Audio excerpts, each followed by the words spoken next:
See, God looks at us in our current state and sees us in our intended state.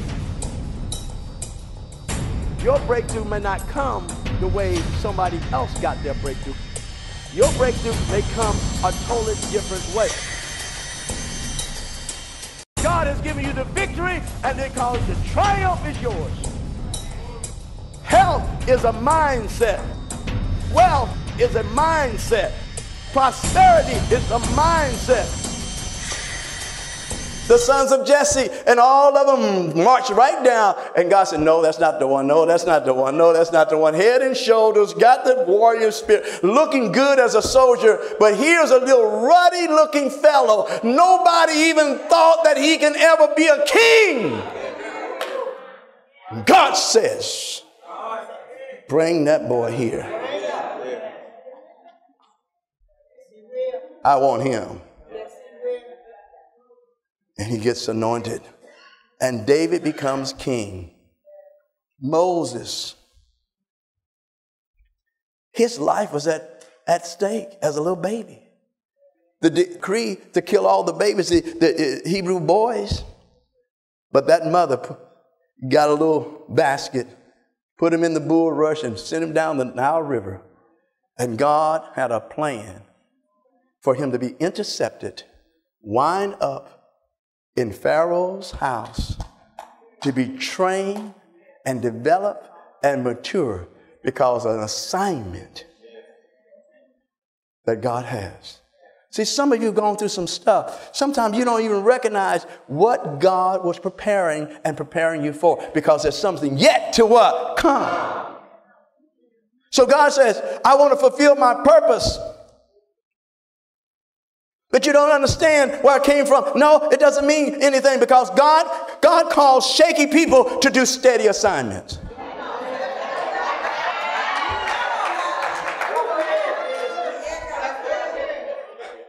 In him, shaky will go. Because he knows you won't stay shaky if you stay in him. He says, I have purposed it, and I want you to go beyond what you thought of yourself. In other words, you got to have a miracle mentality. But God can take the foolish things of the world and confound the wise. He says, I got a purpose for you. But you got to go beyond what you think, how you can pull it off yourself. You got to go beyond what you can think, how I can make this, I can pull this off. No, you got to get a miracle mentality. A miracle is a supernatural intervention of God in the natural affairs of men. Glory to God. Say miracle mentality. See, a mentality is a capacity, a point of view. It is a mindset. It is an outlook. And some of you, not your fault, was raised in a house with a low ceiling. Standard ceiling in the house is about 8 feet. Now, some have gone 10, some have gone 12, some have gone, the ceiling, the roof, they raised it. You got to raise.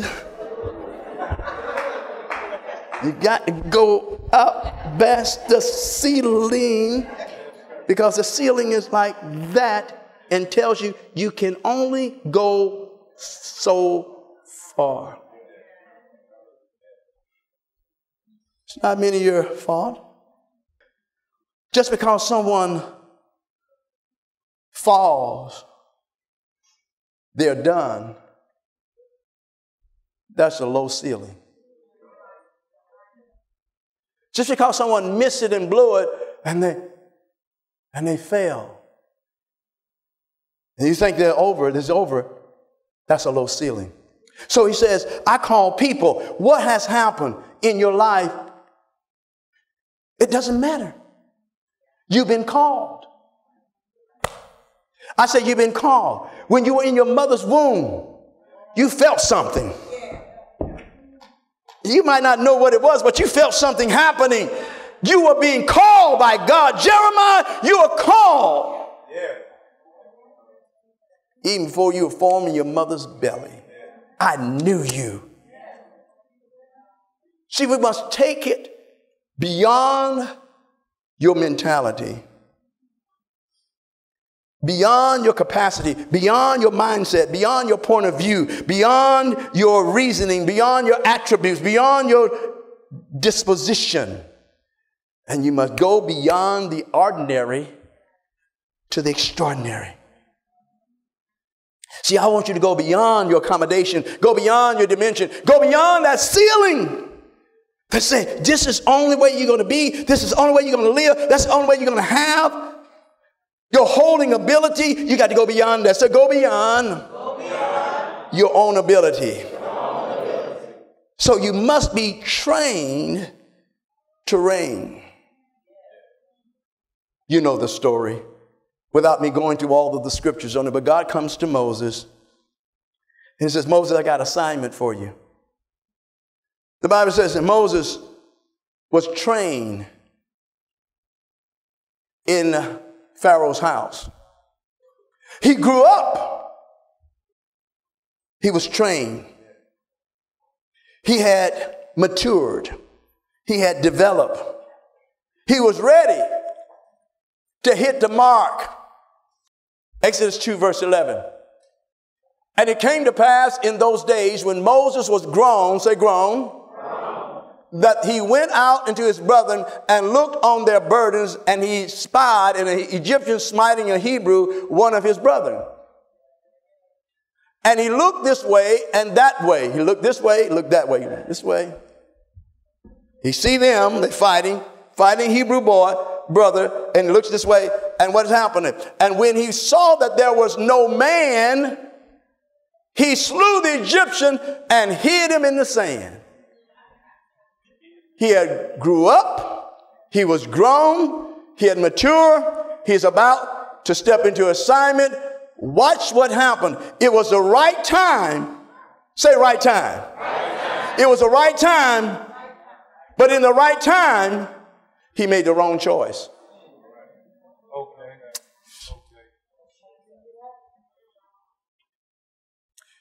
See, many of you can discern the time, and you can be in the right time, but make the wrong choice.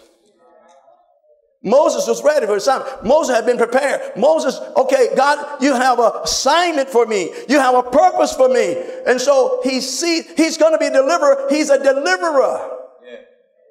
But he, in the right time, but he made the wrong choice. Because he sees the brother being fought against. He comes to defend the Hebrew. He hits the Egyptian. He didn't mean to kill him, but he dies. And he hides him in the sand. And all of a sudden Moses goes, whoa! Whoa, what am I going to do? What am I going to do? I made a choice here. Right timing, but wrong choice. Look, what's going to happen to my life? How many of you thought of that at least once?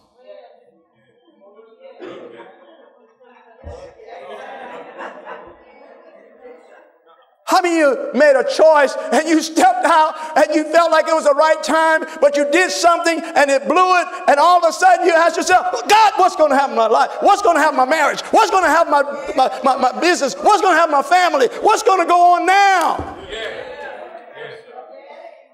I don't know about you, but I've done that. And you act like you're done, you...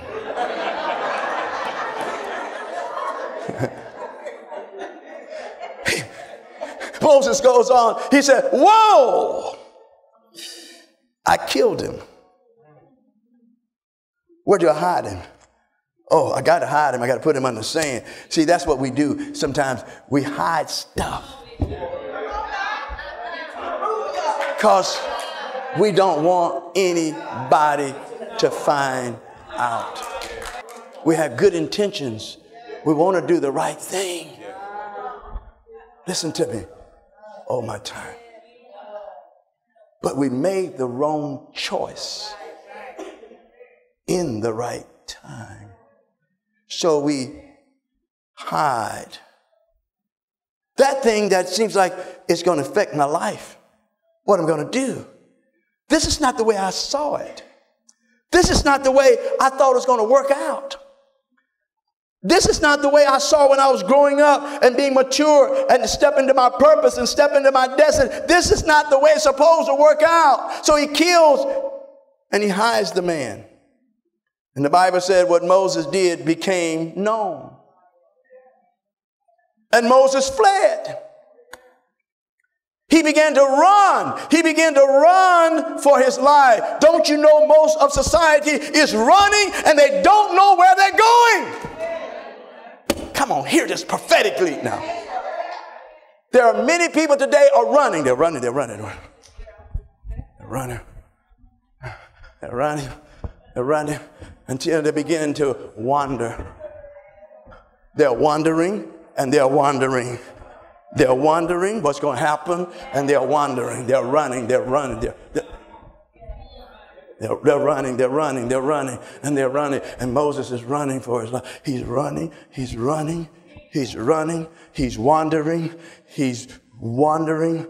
He's wandering. He's running. He's wandering. He's running here. Running there. You see a lot of people today. They're running here. They're running there. They're running over that means. They're running over there. They're running this. Let me get a little bit this. Let me think of this. Let me get this. And their society is wandering and running and never think or be in the moment. I have to come back and develop that a little bit, because I'll tell you what Martha and Mary, the difference between the two of them. Yes, sir. Yes, sir. That God had to bring Martha into the moment. If you had been here, Lord, if you had been here, he wouldn't have died. Past, stuck in the past. If you'd have been here, Lazarus wouldn't have died. Jesus said, "He's going to be raised up again." She said, "I know. In the day of the resurrection." Future. Past, future, but not in the moment. Jesus said, "I am." You know why most people don't want to be in the moment? Because that's where the pain is.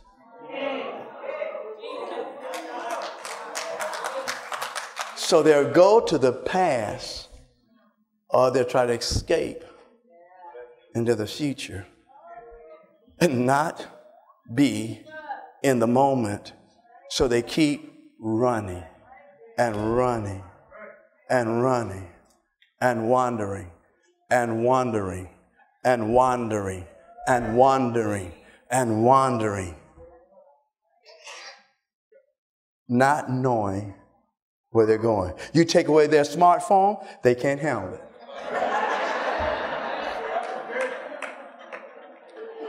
Radio don't work. They can't handle it. Why? Because they don't want to be in the moment. Say in the moment.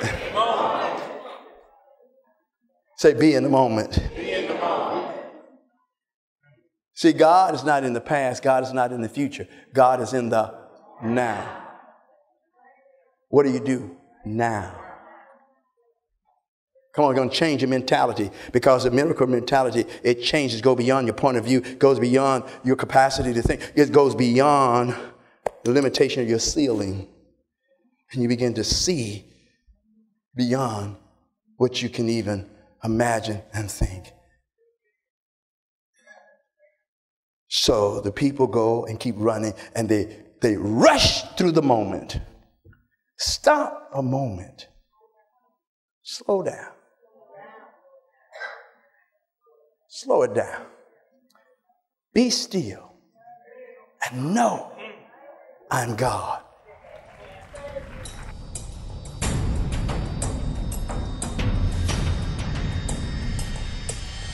See, God looks at us in our current state and sees us in our intended state.